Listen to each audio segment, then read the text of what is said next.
On enchaîne tout de suite avec le livre des rois. Notez que c'est mentionné ainsi, le livre des rois, et c'est très certainement l'une des premières questions que l'on va aborder dans cette poursuite de l'historiographie deutéronomiste. Je ne reviens pas sur ce qui a été dit à la fois en introduction et sur ce que Matthieu vous a dit sur le livre de Samuel. Vous vous souvenez que 1-2 Samuel, qui est en fait un seul livre dans le canon hébraïque, c'est l'intronisation de la royauté avec ce fameux thème du roi selon le cœur de Dieu. Et finalement, le livre des rois intervient un peu comme le dernier livre de ce qu'on appelle les premiers prophètes, Nevim Rishonim. Vous vous souvenez de ce que Matthieu vous a dit sur le canon hébraïque de l'Ancien Testament et sur ce qu'il considérait être la supériorité du canon hébraïque. Je suis assez d'accord avec lui, c'est-à-dire que le canon hébraïque est vraiment endossé de manière claire par le Nouveau Testament et par Jésus lui-même. Donc, première question à se poser en introduction sur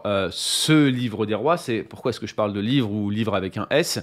La réalité, c'est que on parle des livres. Alors là, j'ai utilisé dans mon introduction effectivement l'idée qu'il y en aurait deux, mais en fait c'est une question de transmission des manuscrits.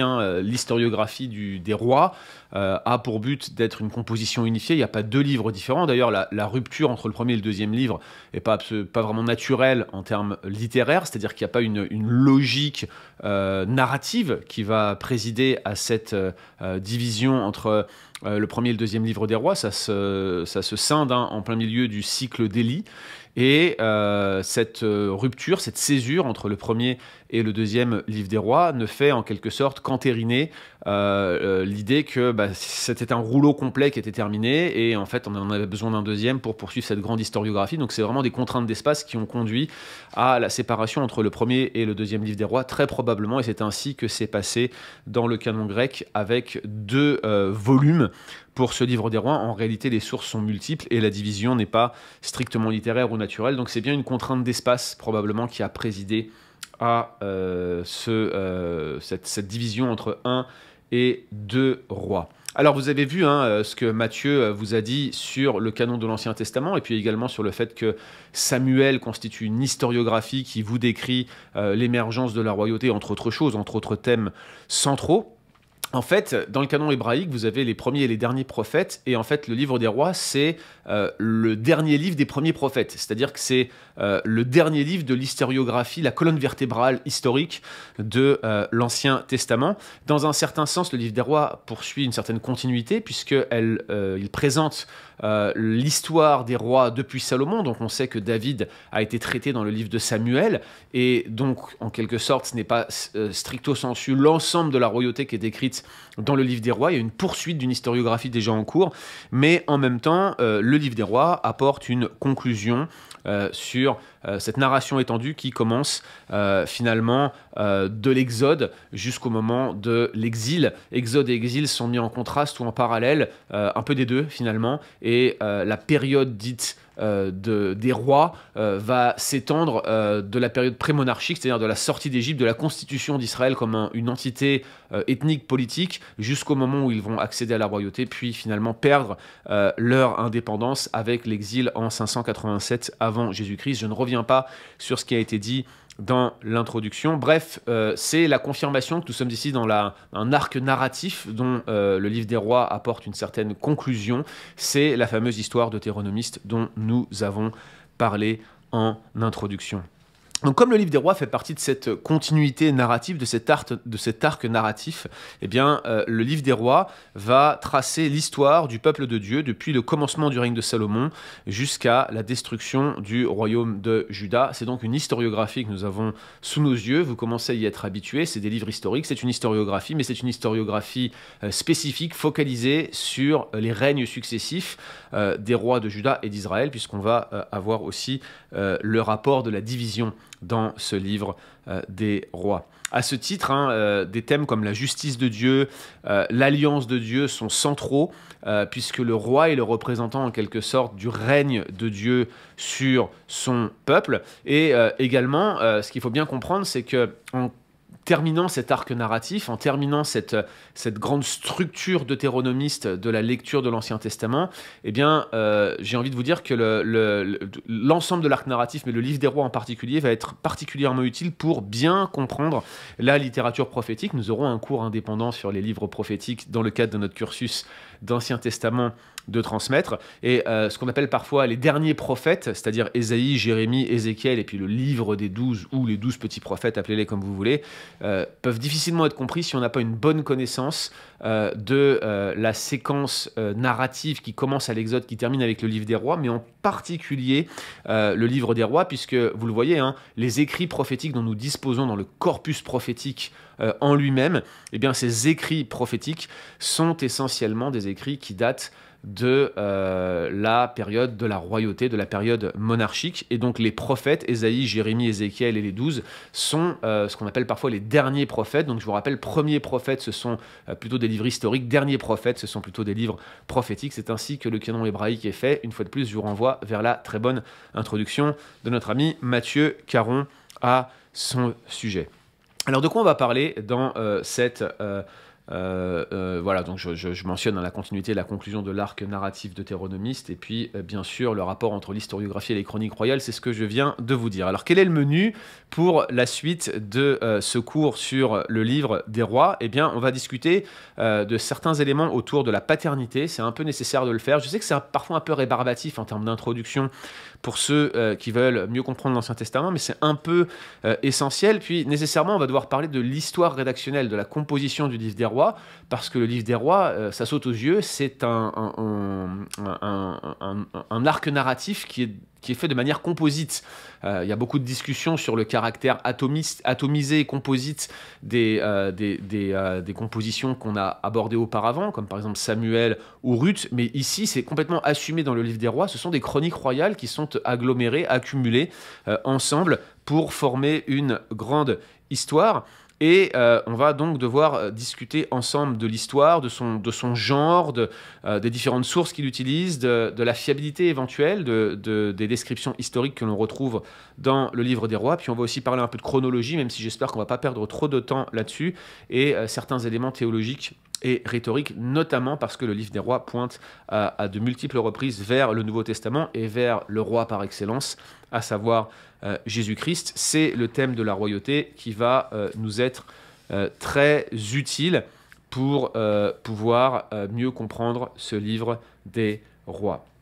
On va commencer avec quelques éléments d'analyse littéraire comme on le fait dans chacun de nos cours, et tout d'abord parlons de la paternité de ce livre. Le livre des rois est un livre anonyme, très certainement l'œuvre d'un éditeur plus tardif ou d'un compilateur, très certainement un compilateur qui a une vision possible à la fois de la déportation du royaume du Nord en 722, la chute de Samarie.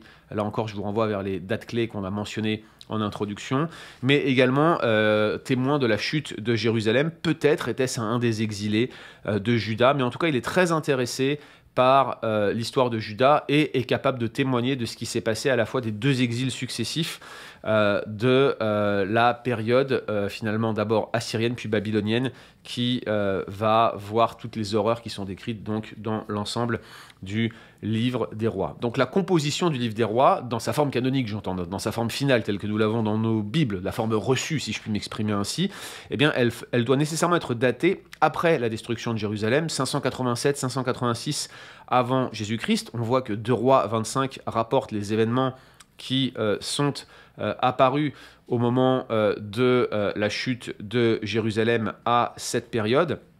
Et on voit même une description assez précise, bien plus précise que dans Chronique, de la manière dont le roi Jéhoïakim va obtenir une faveur assez spéciale au moment de la 37e année de l'exil de Juda. C'est ce qu'on voit en 2 Rois, chapitre 25, versets 27 à 30. Alors on a cette date qui est probablement la plus tardive, celle de la restauration, ou plutôt de l'élévation de Jéhoïakim alors qu'il était en exil, la 37e année de l'exil. Ça fait quand même beaucoup de temps en prison.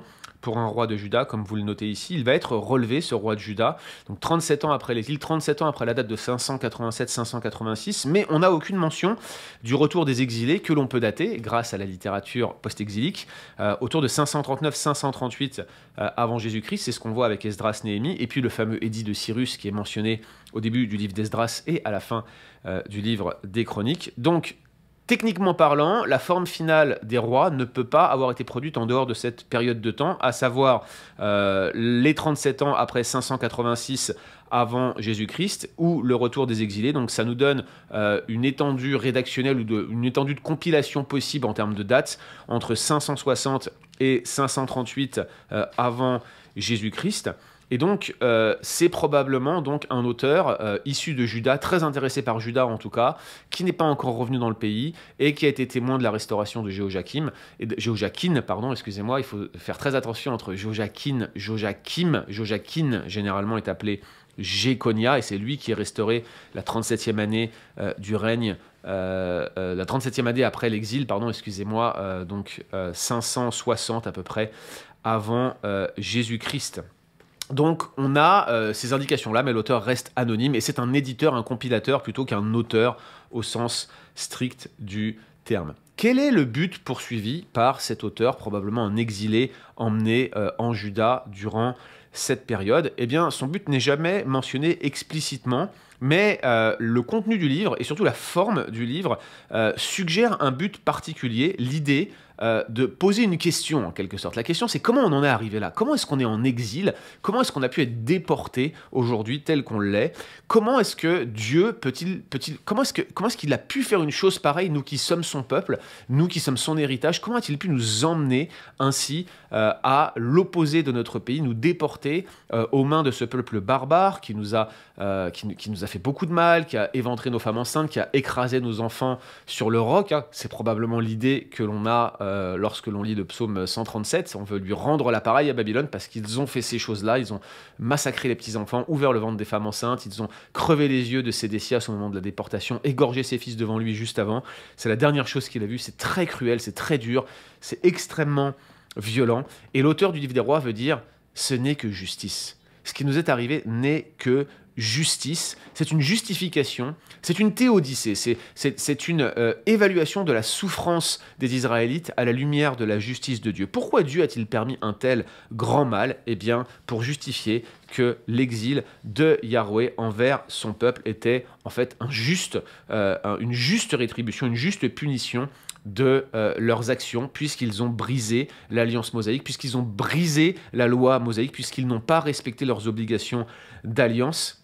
Et ce qui est particulièrement frappant dans cette perspective, c'est que cet auteur anonyme, ou ce compilateur comme on l'a dit, hein, eh bien, il exprime finalement son accord complet, parfait avec le livre du Deutéronome. Donc on est toujours dans cet arc narratif de l'histoire deutéronomiste, et l'auteur du livre des rois va évaluer les actions des rois et les actions d'Israël à la lumière de la théologie du Deutéronome, en particulier envers les malédictions et les bénédictions, et présente l'exil en fait comme la conséquence de ce brisement d'alliance. C'est l'une des malédictions qui sont prononcées dans le Deutéronome. C'est très frappant par exemple lorsqu'on regarde la déportation du royaume du Nord en 2 Rois chapitre 17, et regardez la position théologique qui est donnée en 2 Rois chapitre 17 versets 7 et 8 par le compilateur. Il dit « Tout ceci est arrivé au peuple d'Israël parce qu'ils avaient péché contre Yahweh leur Dieu, qui les avait ramenés du pays d'Égypte, qui les avait délivrés de la main du roi Pharaon, le roi d'Égypte, et ils ont marché dans les coutumes, dans les traditions de ceux dont ils avaient été délivrés, et c'est pour cette raison que Yahweh les a déportés en exil. » C'est une référence implicite, je paraphrase ici, hein, mais c'est une référence implicite ou quasi explicite même, mais elle est fortement implicite et quasiment explicite aux malédictions du Deutéronome. Bien qu'ils disent cela exclusivement du royaume du Nord, on comprend que c'est pour cette raison que le compilateur du livre des rois perçoit la perspective des déportations et de l'exil de son peuple. Ils ont transgressé, ils ont brisé l'alliance et ils se retrouvent par conséquent à expérimenter les malédictions qui avaient été prononcées pour la deuxième génération dans le pays. Quelques mots maintenant de certaines perspectives deutéronomistes que l'on va avoir dans ce livre. Eh bien, ces perspectives-là, je viens de le mentionner à plusieurs reprises, hein, c'est réellement la loi du Deutéronome et celle qui lie le peuple d'Israël dans le pays. Alors, ça a une logique ici, hein, vous vous souvenez certainement, on l'avait vu pour ceux qui ont suivi le cours sur le Pentateuque. Ce qui se passe en fait, hein, c'est que la loi est intronisée au mont Sinaï pour la première génération et tous ces gens vont mourir dans le désert et avant de rentrer dans le pays, avant la conquête, avant l'épisode de Josué, eh bien, on va avoir un renouvellement d'alliance avec un prononcé plutôt des 10 paroles qui avaient été données sur le mont Sinaï. Cette fois-ci, ils vont être données sur le mont Pisgah, face à Jéricho, et on va renouveler l'alliance avec la deuxième génération. Et c'est donc cette alliance-là qui va lier le peuple, et notamment leur continuité de la conquête qui n'est pas achevée à la fin de Josué chapitre 12. Et donc lorsqu'ils vont prendre possession du pays avec l'échec que vous connaissez, qui est décrit dans le livre des Juges, puis ensuite dans Samuel, et la cananisation progressive des enfants d'Israël, eh bien toutes ces choses-là vont montrer comment le Deutéronome va être un petit peu le juge de paix, ou plutôt le juge d'absence de paix, pour les enfants d'Israël qui avaient donc transgressé l'alliance. Voilà donc pour ces perspectives deutéronomistes. Quelques mots sur le genre littéraire du livre des rois. On pourrait parler d'historiographie sélective, très sélective, mais en fait on pourrait simplement parler d'historiographie biblique. Je vous ai donné quelques caractéristiques en introduction de ce module sur les livres historiques, quelques caractéristiques de l'historiographie biblique. Alors, il y a un côté où le livre des rois est pleinement là-dedans, hein. Il y a vraiment une tentative, hein, dans le livre des rois d'être historique avec un appel à des dates, à des sources diverses qui sont parfois même mentionnées. C'est pas aussi formel que dans Chronique où on retrouve énormément de marqueurs d'attribution. On y reviendra dans le cours sur Chronique, c'est-à-dire des citations de sources, des attributions de ces sources. Ici, les sources ne sont pas directement mentionnées, attribuées, mais elles sont quand même identifiées par un certain nombre de marqueurs littéraires. Bref, le livre des rois a pour but de proposer un récit relativement ordonné de l'histoire d'Israël et de Juda depuis le commencement du règne de Salomon jusqu'à la fin de l'existence indépendante, l'exil, hein, de Juda, on l'a dit.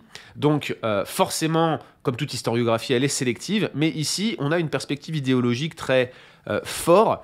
En fait, c'est pas une œuvre d'un historien, le livre des rois. Le but n'est pas de donner tous les détails de ce qui s'est passé pendant ces chroniques royales. Et d'ailleurs, on le voit dans le livre des chroniques, mais on le voit un peu moins ici dans le livre des rois. On le voit quand même. Il se réfère à des sources qui, elles, avaient probablement pour but de donner plus de détails sur les différents règnes des rois qui sont collectés et mentionnés dans cette grande historiographie du livre des rois. Mais la sélectivité de ce récit, de ce rapport, est essentiellement théologique et idéologique. L'idée est réellement de donner quelques éléments clés de la manière dont Israël va évoluer et va finalement se retrouver en exil. Je dis évoluer, ou plutôt tomber en vrille, en quelque sorte, avant de se retrouver en exil en 587 avant Jésus-Christ. Alors on voit, hein, cette sélectivité notamment au travers des détails disproportionnés qui sont donnés sur certains rois, notamment les plus mauvais, et puis certains autres rois où il n'y a pas grand-chose à dire dans la perspective de l'exil qui va arriver à la fin du livre, ne sont que très peu développés. Parfois il y a juste une introduction, une évaluation rapide à la fin pour dire si c'était un bon ou un mauvais roi. Typiquement, regardez 2 Rois 15, c'est assez intéressant.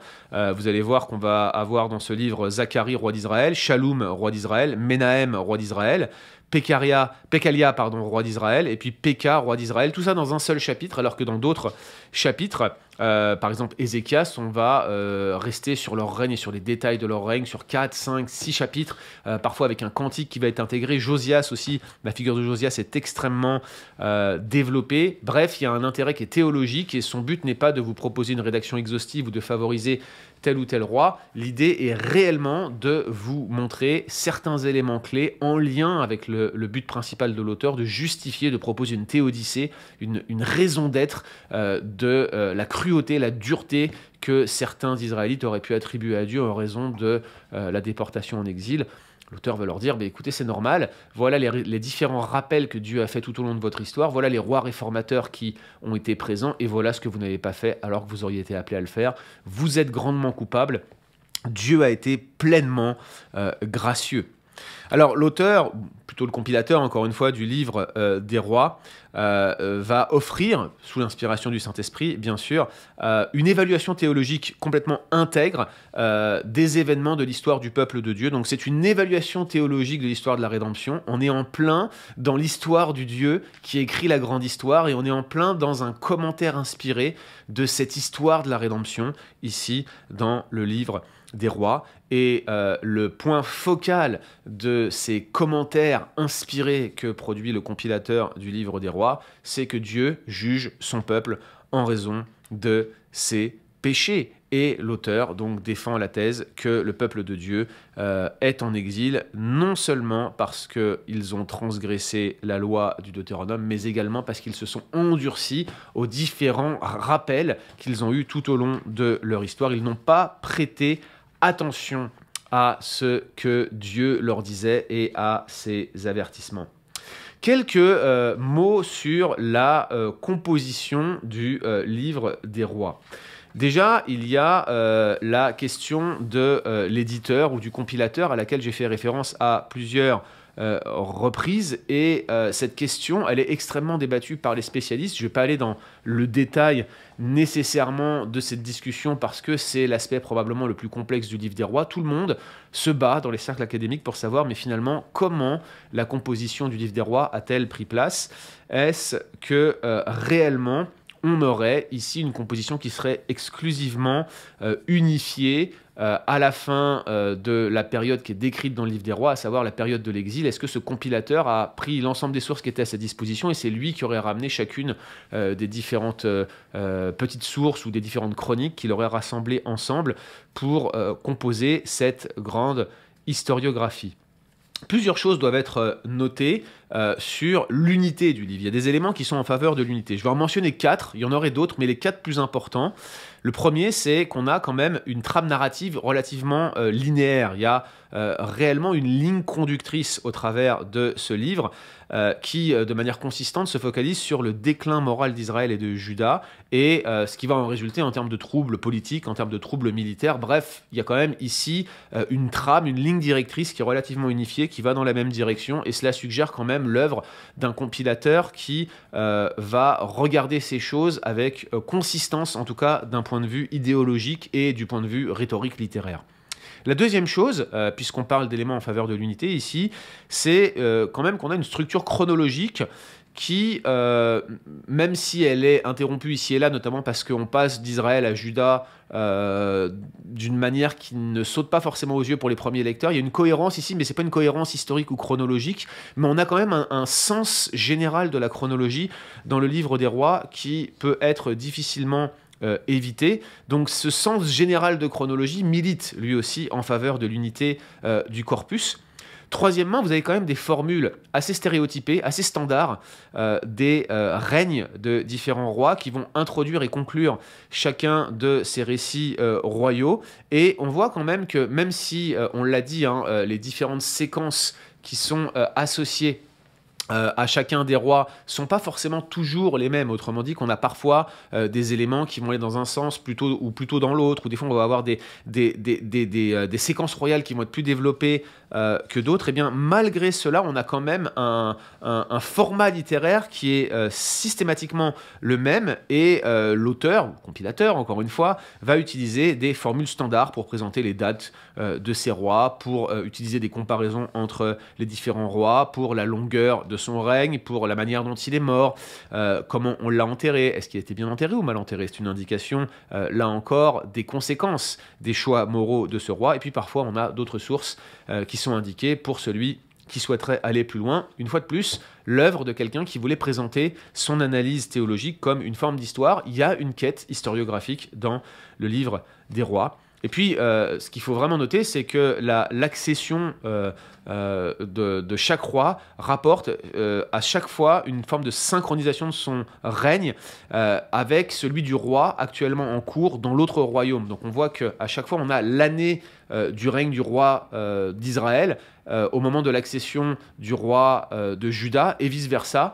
Bref, on a des marqueurs chronologiques clairs entre Israël et Juda. Il y a vraiment l'idée de mentionner les deux histoires des deux royaumes en parallèle après la division. Quatrième argument en faveur de l'unité de ce corpus, c'est la présence constante de la loi deutéronomique. Je l'ai mentionné à plusieurs reprises, c'est la règle d'évaluation dans le livre des rois, je n'en dis pas plus, c'est la norme. Et puis bien sûr, vous avez des évaluations positives en cas d'obéissance à la loi du Deutéronome, évaluation négative quand l'obéissance n'est pas au rendez-vous. Une fois que ces choses sont dites sur l'unité, il y a quand même des éléments en faveur de sources diverses.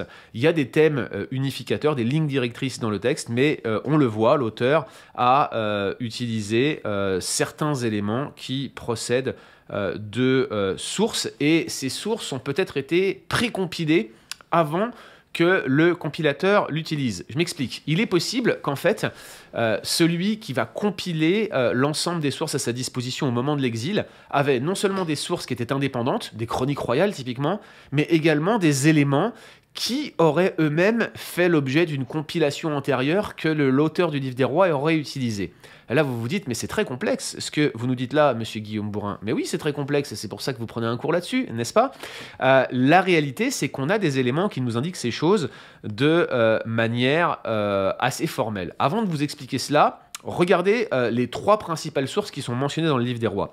On a les annales des rois de Juda, qui sont mentionnés, on a les annales des rois d'Israël, donc soit c'était une historiographie, ou plutôt un rapport continuel des actes royaux de ces différents royaumes. Il y a aussi le livre des annales de Salomon qui est mentionné, ou bien c'était déjà en eux-mêmes une collection de sources. C'est possible que le livre des rois réutilise ces corpus comme des précompilations, comme je viens de le mentionner, ou c'est possible qu'il désigne par ces termes des sources indépendantes morcelées qu'il regroupe sous un même label. C'est difficile à trancher, mais vous allez voir qu'on a des éléments encore plus importants en faveur d'un précorpus à l'intérieur du livre des rois. Et puis, je mentionnerai, avant de revenir sur cette notion de précorpus, de préunification des sources, je mentionnerai qu'on a un certain nombre de sources qui ne sont pas citées. Mais le point où je veux vous amener en vous parlant de précorpus, en vous parlant d'une précomposition du livre des rois, c'est tous les passages où il est mentionné jusqu'à ce jour dans le livre des rois. Alors il y en a beaucoup, je ne vais pas tous vous les citer, mais il y en a par exemple dans le premier livre des rois, au chapitre 8, verset 8, au chapitre 9, verset 13, je vous laisserai vérifier, chapitre 9, verset 21, chapitre 10, verset 12, chapitre 12, verset 19, etc. Ça, c'est pour un roi. Dans 2 rois, on a 2 rois 2, 22, 2 rois 8, 22, 2 rois 10, 27, 2 rois 14, 7, 2 rois 16, 6, etc., etc., etc. Et ce qui est très intéressant, c'est que les formules jusqu'à ce jour vont transcender les différents cycles narratifs qu'on a dans le livre des rois. Exemple, l'un des grands cycles narratifs du livre des rois, c'est le cycle d'Élie-Élisée. Peut-être on peut les distinguer en deux. Moi, je l'ai fait pour ma propre prédication textuelle, mais en réalité, c'est un seul cycle narratif, là encore. Vous avez des formules jusqu'à ce jour à l'intérieur même de ce cycle narratif, mais vous en avez en dehors. Preuve que ce procédé littéraire transpire même un peu partout du livre des rois. Et je veux dire, certains de ces passages, par exemple, un roi 10-12 pourrait potentiellement être expliqué comme étant le produit d'une vision exilique de l'histoire. Donc ça veut dire que par exemple la formule qui est utilisée dans un roi 10-12, hein, je vais relire ce passage avec vous d'un roi 10-12, la fameuse formule jusqu'à ce jour, je vais la prendre avec moi de suite dans ma Bible. Si vous regardez ce passage, un roi chapitre 10, verset 12, c'est la formule qui dit que le roi, Salomon, fit avec le bois de santal des balustrades pour la maison de l'Éternel et pour la maison du roi, et des harpes et des luttes pour les chantres. Il ne vint plus de ce bois de santal, on n'en a plus vu jusqu'à ce jour. Ça là, typiquement, le jusqu'à ce jour peut très bien être le produit du compilateur du livre des rois au moment de l'exil. C'est possible que jusqu'à l'exil, on n'a jamais vu du bois de santal qui soit aussi beau, aussi travaillé, aussi utile pour construire toutes les choses que Salomon avait construites. Donc ça pourrait s'appliquer jusqu'à ce jour à ce compilateur durant l'exil. Mais si l'on prend par exemple un autre texte qui se trouve en 1 Roi chapitre 8 verset 8, eh bien vous allez voir que ça paraît très difficile de suggérer que ce jusqu'à ce jour aurait été mentionné par le compilateur exilique du livre des rois. Regardez 1 Roi chapitre 8 verset 8. On est dans la description des différents ustensiles du temple et au verset 7, on décrit ces chérubins qui avaient les ailes étendues sur la place de l'arche et ils couvraient l'arche et ses barres par-dessus. Et regardez verset 8. On avait donné aux barres une longueur telle que leurs extrémités se voyaient du lieu saint devant le sanctuaire, mais ne se voyaient point du dehors. Elles ont été là jusqu'à ce jour. Donc, comprenez bien, la source citée ici, où le livre des rois dans son ensemble nous dit, voilà, il y avait des barres qu'on voyait depuis le lieu saint, devant le sanctuaire, alors que l'arche était dans le lieu très saint. Donc les barres dépassaient sur les côtés, en quelque sorte, et on pouvait les voir, et jusqu'à ce jour, on les voit encore. Mais c'est quoi le jusqu'à ce jour? L'auteur, compilateur du livre des rois dans son ensemble, s'il vivait en exil à Babylone au moment où Jérusalem avait été détruit, ne pouvait plus voir ses barres parce que le temple avait été détruit et les ustensiles avaient été amenés à Babylone.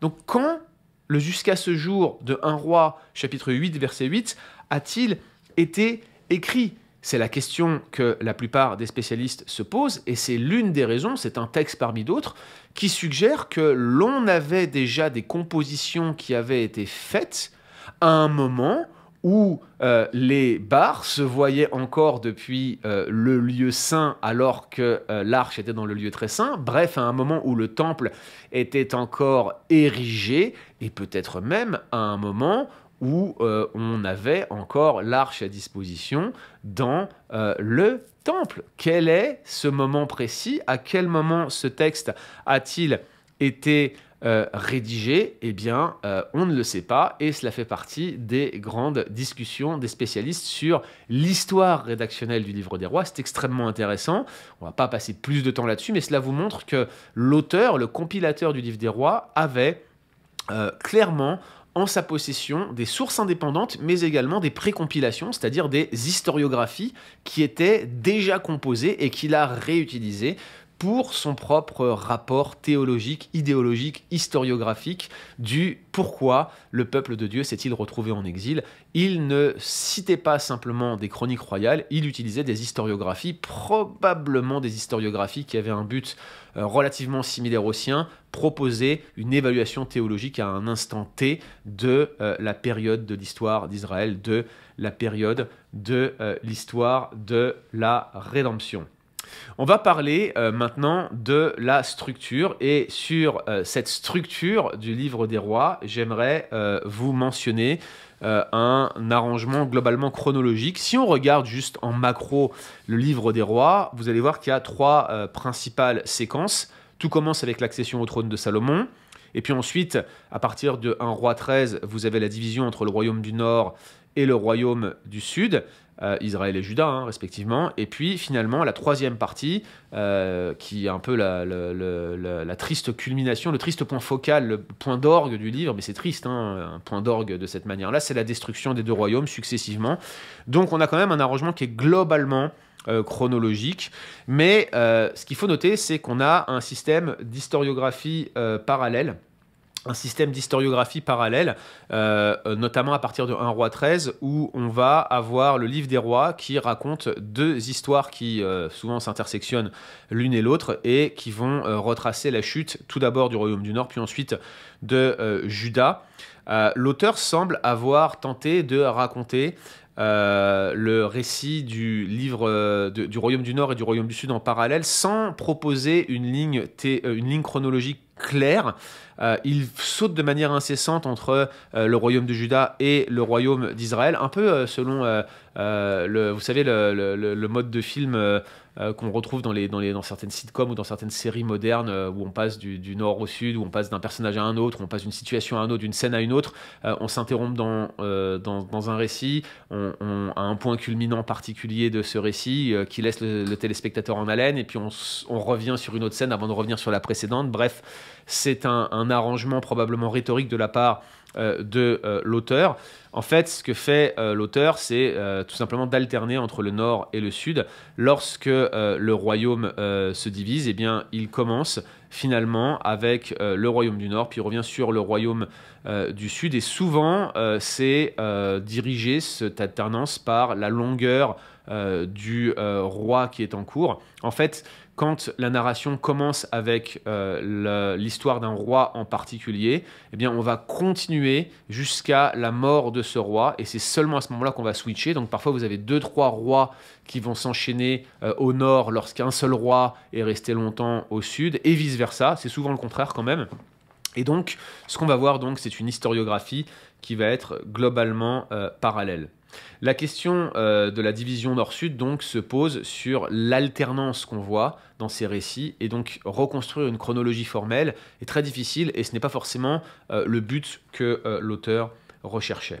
Quelques mots sur ce qu'on pourrait appeler la chronologie absolue versus la chronologie relative dans le livre des rois. La question de la chronologie relative concerne comment les événements à l'intérieur du texte vont être connectés avec les différents marqueurs chronologiques à notre disposition qui se trouvent en dehors du texte.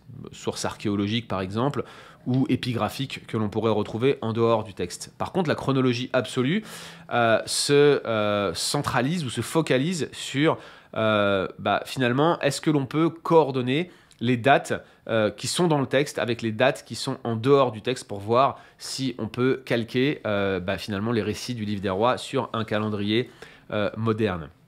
Alors, si je parle de chronologie relative, c'est-à-dire les dates à l'intérieur du livre lui-même, parfois on peut les déterminer à peu près 1 an ou 2, mais la précision formelle est très difficile à établir. Il y a plusieurs raisons, au moins 3 facteurs. Déjà, il y a des corrégences. Typiquement, David et Salomon, en 1 roi 1 et 2, sont corrégents. Combien de temps ça a duré, c'est pas si évident. Et pareil pour Jotham et Ouzias en 2 rois 15. Donc ça, c'est typiquement un exemple qui va vous montrer que la chronologie ne peut pas être absolue.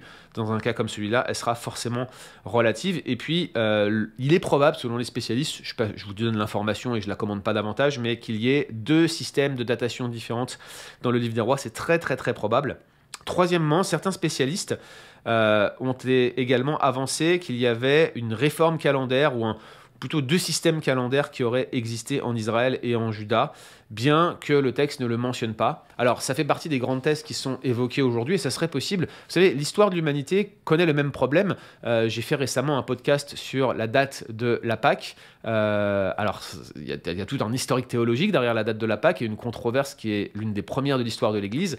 Mais le changement de calendrier, le passage d'un calendrier julien à un calendrier grégorien, a considérablement complexifié les calculs pour la date de la Pâque, et on aurait peut-être un phénomène similaire dans l'histoire d'Israël. Maintenant, si on parle de chronologie absolue, eh bien, c'est quand même possible, malgré les difficultés que je viens de mentionner à l'intérieur du texte.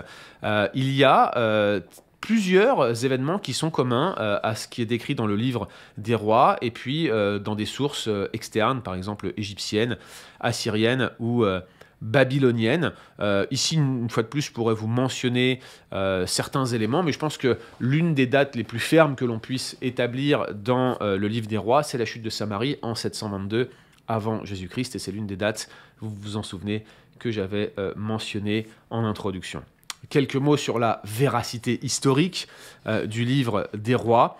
Aujourd'hui, beaucoup d'historiens modernes ont été amenés à questionner et à faire preuve de scepticisme sur la véracité historique du livre des rois. Et souvent, la tendance actuelle dans les cercles académiques, c'est de distinguer entre l'Israël biblique et l'Israël historique, de manière à dire finalement que le récit biblique, la narration biblique ne serait absolument pas véridique. Souvent on considère le livre des rois comme une belle histoire littéraire, mais cela ne va pas beaucoup plus loin.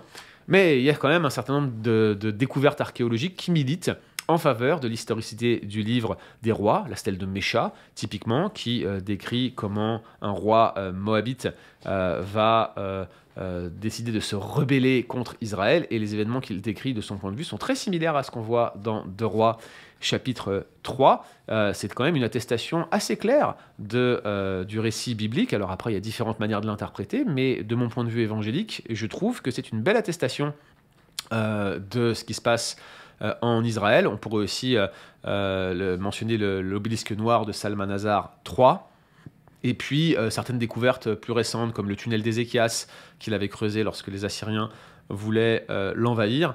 Bref, beaucoup de récits viennent corroborer, beaucoup de découvertes viennent corroborer les récits du livre des rois, et je crois que nous pouvons avoir confiance dans l'historicité de ce livre. Voilà pour les éléments d'introduction à la structure. Si je peux me permettre de vous mentionner rapidement la chronologie et la structure du livre des rois dans son ensemble, eh bien, tout commence avec l'histoire de Salomon, en 1 roi chapitre 1 jusqu'à la fin du chapitre 11, et le fils de Salomon, Roboam, va être celui qui va être responsable dans son conflit avec Jéroboam, qui était lui-même un ennemi de Salomon, de la division du royaume. Alors, la division du royaume est clairement présentée comme une conséquence des péchés de Salomon et de ses décisions formelles dans le livre des rois, mais la majeure partie en fait du livre des rois, c'est l'histoire du royaume divisé jusqu'à leur chute.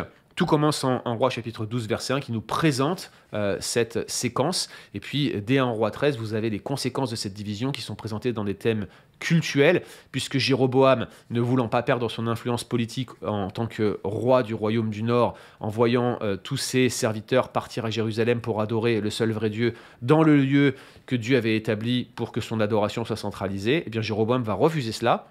Qu'est-ce qu'il va faire? Il va instaurer 2 veaux d'or, un premier à Dan, il était probablement déjà là, voire la fin du livre des Juges, et un autre à Bethel, donc complètement au nord, complètement au sud de son royaume, de façon à ce que les sujets du royaume du Nord n'aient pas à traverser la frontière et à se rendre à Jérusalem pour adorer, et ainsi Jéroboam gardait son influence politique. Tout commence donc dès 1 roi 13, et vous connaissez la suite, hein, c'est l'histoire du fameux prophète anonyme qui va aller crier contre l'autel. C'est l'épisode où Jéroboam va étendre sa main sur l'autel, elle va devenir sèche, l'autel va se briser. Vous relisez cela dans 1 roi 13. Alors, moi j'ai distingué à l'intérieur de l'histoire de ce royaume divisé 4 subdivisions qui pourraient vous être utiles sur le plan structurel, sur le plan de la structure du livre des rois. Alors, il y a l'époque pré-élyséenne, c'est pas l'époque avant Élysée, c'est l'époque avant Élie que j'ai appelée élyséenne. En fait, le nom d'Élie et d'Élysée en français ne reflètent pas leur nom hébraïque, donc j'ai peur de vous embrouiller un peu ici. Je précise simplement ce que j'appelle l'époque pré-élyséenne, même si son nom ne sonne pas ainsi à vos oreilles, c'est l'époque avant Élysée. Donc toute la période avant l'émergence du prophète Élysée, c'est la période de la prédivision, ou plutôt de la première partie de la division du royaume, jusqu'à l'accession d'Akab au trône en 1 roi chapitre 16, et Élie donc va être le prophète qui va être en quelque sorte le héros de Dieu face à ce mauvais roi qui est Akab. Akab qui va se marier avec Jézabel, Jézabel qui était une Sidonienne, phénicienne, qui va apporter le culte de Baal dans le royaume du Nord, et ça va aussi avoir un impact au royaume du Sud. On le voit notamment dans le livre du prophète Jérémie, et Élie va être finalement le prophète selon l'Éternel, celui qui va mener des grandes controverses contre les rois impies et contre le culte de Baal. Élisée, successeur d'Élie, en fait c'est un même arc narratif, un même cycle narratif au sein de l'historiographie du livre des rois, Élie-Élysée. Et puis vous avez après ce que j'appellerais l'époque post-élyséenne, c'est-à-dire à la mort d'Élysée à partir de 2 rois chapitre 11 jusqu'au chapitre 17 verset 41. 17-41 nous décrit, c'est la fin du passage où on a la chute de Samarie, et à partir de 2 rois 18 chapitre 1, eh bien c'est l'histoire de Juda seul qui se poursuit, vous l'avez compris, jusqu'au roi Manassé, point d'orgue des péchés commis par un roi dans le royaume de Juda. Manassé qui, je le rappelle, fera passer ses fils par le feu, tuera les prophètes, Sa repentance n'est pas rapportée dans le livre des rois, mais elle est mentionnée dans le livre des chroniques. Vous aurez une grande réforme sous Josias, mais cela n'empêchera pas, alors grande réforme sous Josias, c'est fin du 7e siècle, puis ça n'empêchera pas finalement, dès quelques décennies plus tard, la grande déportation que vous connaissez des Israélites, des Judaïtes plutôt, à Babylone, la destruction de Jérusalem, la mise à mort des fils de Sédécias, les yeux crevés de Sédécias, et Jéhoiakin, qui avait déjà été déporté à Babylone, sera relevé seulement 37 ans après. C'est ce que l'on voit dans les derniers versets du livre des rois. Voilà pour ce balayage rapide de la structure du livre des rois. Il ne vous reste plus qu'à le lire pour avoir tous les détails.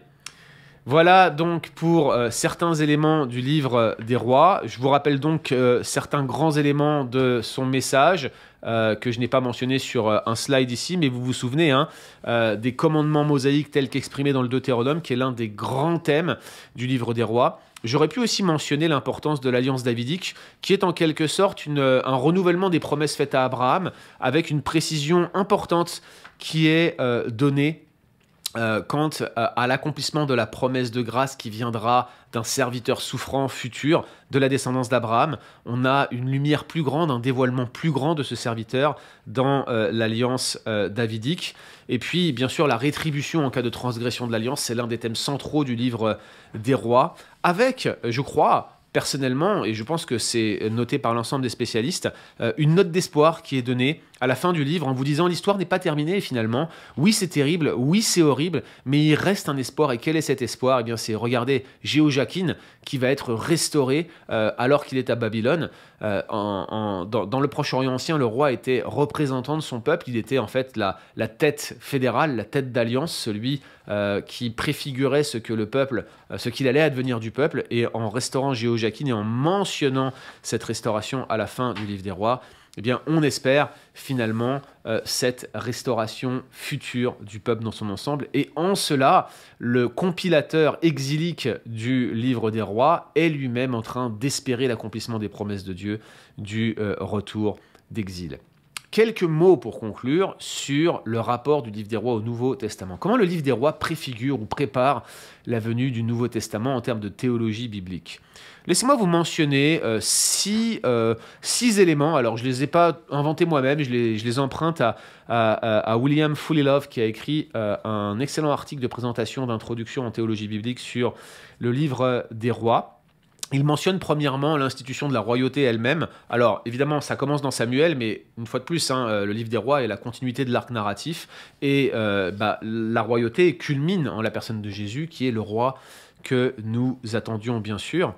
Là encore, le thème du jugement, c'est le deuxième point ici, rappelle la situation spirituelle de l'ensemble de l'humanité. Il y a réellement une sévérité de Dieu particulière pour ses enfants ici. Ça ne veut pas dire qu'elle était, cette sévérité, détournée des autres peuples qui l'entouraient, loin s'en faut. On voit surtout la grâce de Dieu qui est constamment en train d'être à l'œuvre pour retarder le jugement, mais le jugement finit par s'abattre. La situation des hommes et des femmes qui vivaient sous l'ancienne alliance sans avoir expérimenté la grâce de Dieu était terrible, car le jugement de Dieu allait s'abattre sur eux à cause de leurs péchés particulièrement terribles.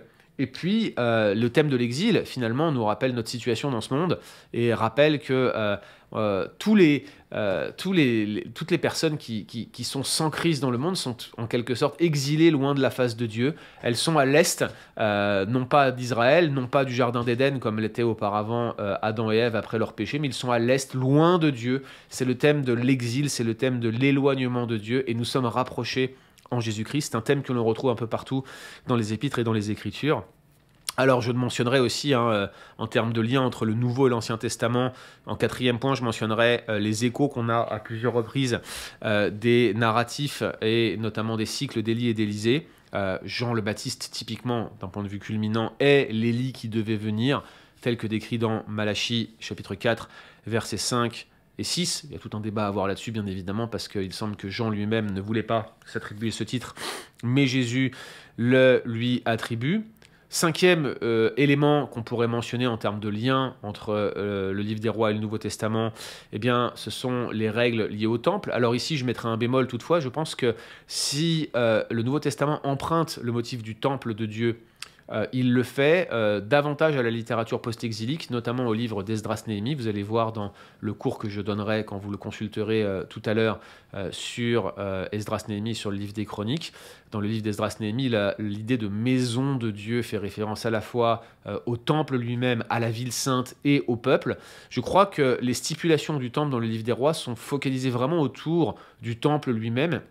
Et probablement, le thème de Jésus en tant que temple trouve un écho, ou plutôt fait écho à la manière dont les stipulations du temple sont mentionnées dans le livre des rois. Et puis sixième élément que William Fullilove mentionne, c'est finalement l'idée que les prophètes, les prêtres et les rois travaillent en harmonie les uns avec les autres, ce que souvent les spécialistes modernes ont du mal à accepter de manière aussi naïve, ou en tout cas ils reprocheraient aux évangéliques leur naïveté. Ils voient une grande controverse entre les prêtres et les prophètes. On voit plutôt les prêtres comme une caste plus tardive qui aurait inscriptué, normalisé une forme religieuse, une forme liturgique de la foi yahwiste, de la foi israélite, tandis que les prophètes auraient été un petit peu les dépositaires d'une tradition davantage orale, ancienne. Il n'en est rien, en tout cas le livre des rois ne nous présente pas cela. Le roi, le prêtre et les prophètes sont ensemble en harmonie et travaillent pour la gloire de Dieu. Et cette culmination se retrouve finalement dans la personne de Christ, qui est notre sacrificateur, notre prophète et notre roi. Voilà en quoi le livre des rois pointe vers le Nouveau Testament, vers notre roi, notre Jésus, vers notre prophète, celui qui est venu, le prophète comme Moïse, et vers notre sacrificateur qui a fait l'expiation une fois pour toutes pour nous.